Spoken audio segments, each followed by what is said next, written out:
चला सकाळची सुरुवात झालेली आहे. चला आज बनवायचं आहे गुळाचा चहा. आता झटपट इथे बघा पातेल्यामध्ये अर्धा कप पाणी ठेवलेले, त्याच्यामध्ये चहा पावडर घालून घ्यायची. नंतर थोडंसं आलं किसून घालायचं.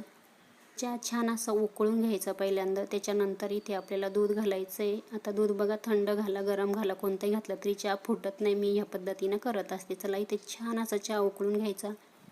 त्याच्यानंतर आहे ना हे बघा आता थोडासा गूळ घातलेला आहे. आता एकटीसाठी चहा बनवलेला आहे, म्हणजे अर्धा कप बघू शकता. गॅस बंद करायचा. चहा तुम्हाला ओतून दाखवते. अजिबात चहा फुटत नाही. ह्या पद्धतीने तुम्ही करून बघा चहा.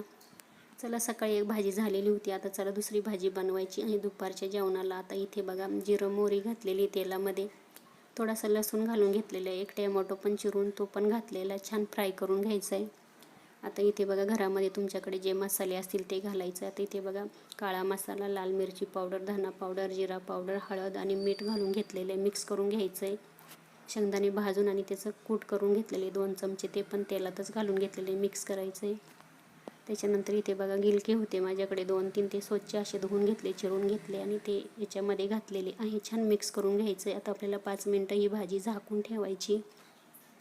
चला 5 मिनटं पण झालेली आहे. भाजी पण छान शिजलेली, तेल पण सुटलेलं आहे. बघू शकता तयार झालेली आपली गिलक्याची भाजी.